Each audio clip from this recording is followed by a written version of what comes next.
Jim Howell, a middle-aged man, narrates the first episode of the series. He works as a police artist and is somewhat dissatisfied with both his family and profession. His scientist wife, Stephanie, works really hard for a large scientific company called Global Tech, as she's currently doing research on a mysterious plant. Daphne and JJ, his two teenage children, are constantly on their phones and don't have time for activities like playing catch with their father.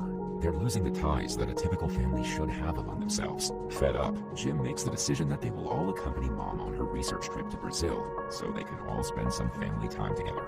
Jim proposes that they take a flight over the Amazon rainforest while they're traveling, but things don't go according to plan. Due to an approaching storm, the plane is forced to land in the ocean, which is somewhat shining with tiny neon particles. Fortunately, Jim's family is unharmed, but their pilot is not so lucky.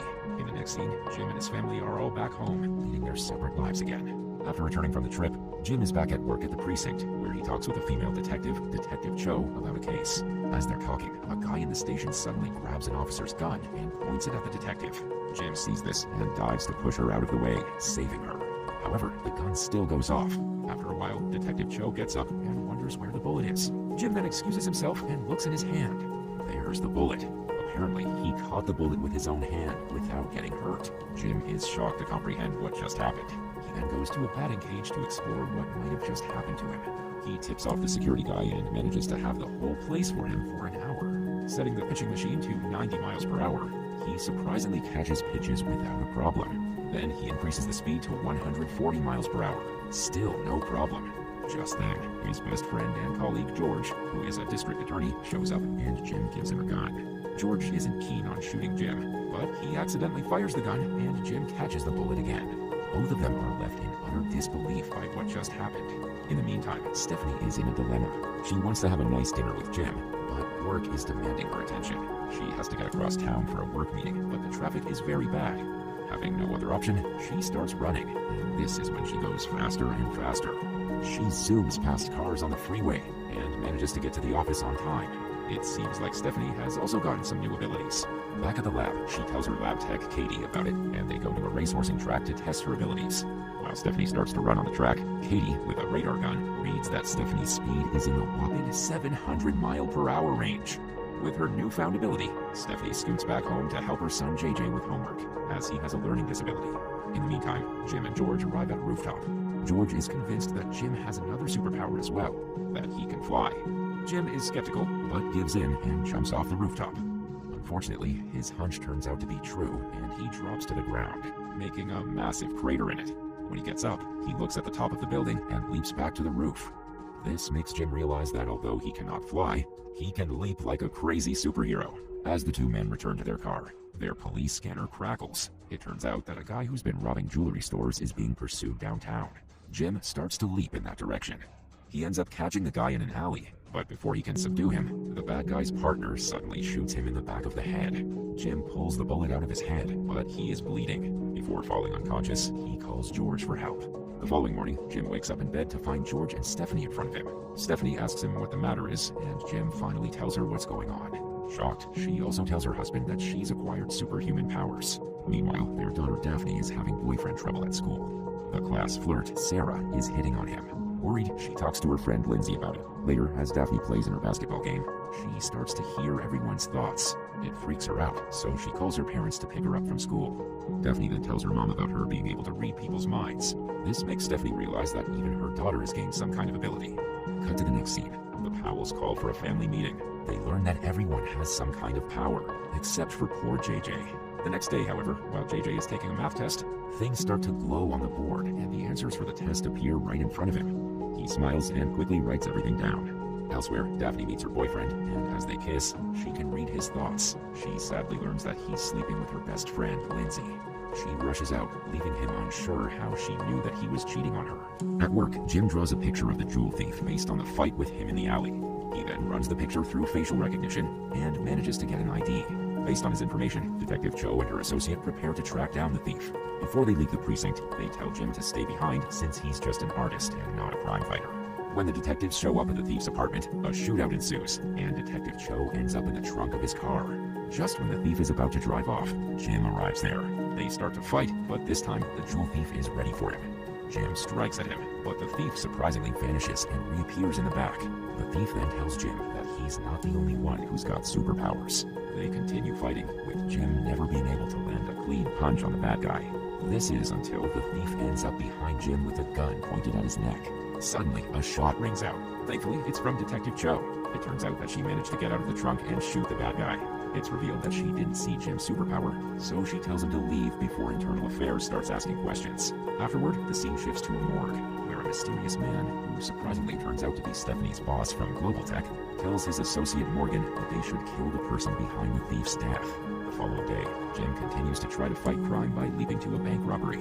He ends up in an alley with the robbers driving a van straight for him. He then decides to stop the van, but gets run over instead. In the meantime, Stephanie and her lab assistant Katie work on getting a water sample from the Amazon River, where the plane crash happened. Stephanie thinks that the water has something to do with her and her family's superpower.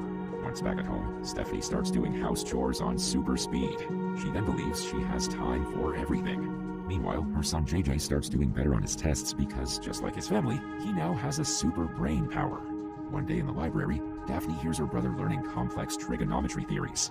She is surprised to see him there, as he was never into studies. JJ finally opens up to tell her about his power, but he does confess that he hasn't told their parents because they were so proud of him after he did well on the tests. Feeling bad, Daphne says she'll keep his secret. Later, after the bell rings, JJ's teacher accuses him of cheating on the last few tests because the kid always failed on his math tests, but now he's getting straight A's.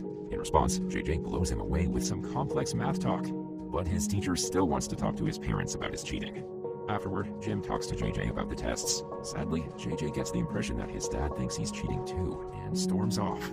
The following day, Morgan, the man from the morgue, who was friends with the now-dead thief, comes into the police station and talks to Detective Cho. He asks her if she noticed anything weird or unusual about the bank robber she shot last week. The detective notices something is off with the guy, so she says she didn't notice anything weird. In the meantime, George is doing some police work with the sketch that Jim had drawn of the bank robbers. He then goes to a bank he believes the thief will target next. While George is showing the sketch to some guards, the bank robbers show up with their guns. George hides away and calls Jim. Although he manages to let his friend know about the robbery, he is caught by the robbers and shoved into their van. Thankfully, Jim arrives at the scene in the nick of time. Initially, he gets run over, but then regains his composure, grabs the van, and throws it over. Jim then helps George out of the van, just as Detective Cho shows up to pursue the robbers. She is still clueless about his power. Cut to the next scene. Stephanie and Katie study the water they managed to retrieve from the Amazon. Much to their surprise, they realize there's nothing special about it, leading them to wonder what could actually be the source of their powers. Meanwhile, Detective Cho comes home to her apartment, and Morgan's there waiting for her. It turns out he has telekinesis and uses it to choke her. He asks her who else knows that the bank robber she shot last week had powers. Cho says she doesn't know anything about it. Morgan lets her fall to the floor, but forces her to point her own gun towards her. Cho starts to freak out, and as Morgan gets out of the apartment, a gunshot is heard, supposedly killing the detective. He then calls Stephanie's boss at Global Tech, telling him that everything is taken care of. Cut to the next scene. The Powells attend a friend's wedding. However, a bunch of robbers crash the wedding, asking everyone to put their jewelry in a box. The thieves also take Stephanie's wedding ring, but the Powells decide not to use their superpower to get back at the robbers, realizing that they would be risking their lives. The next day, Stephanie manages to get the funding for her research at Global Tech, but her boss tells her that as part of the funding, they need to test her blood sample for insurance purposes. The company already has her sample, as it was taken some time ago for a similar project.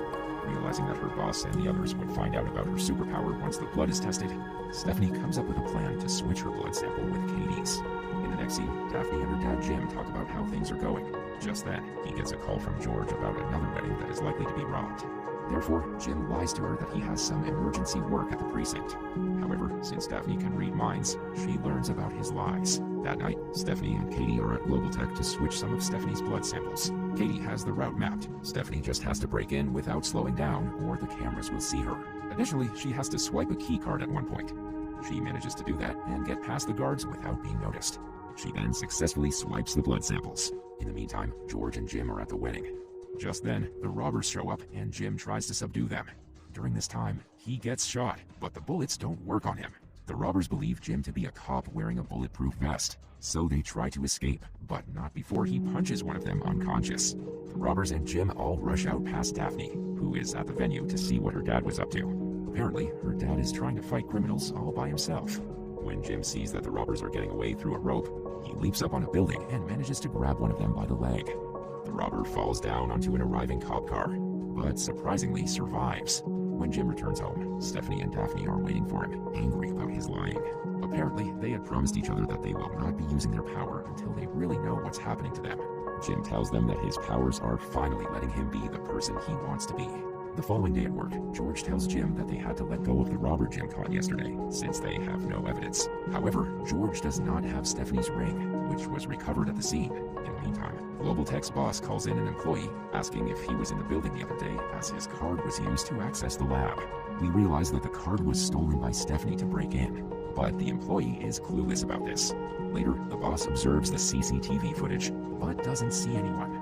However, he does notice Stephanie's blood vials swiftly disappearing and appearing in the lab's refrigerator. Now the boss is suspicious of Stephanie. That night, Jim takes Stephanie to dinner on the roof of a restaurant. They dance together, and he once again proposes to her with her recovered engagement ring.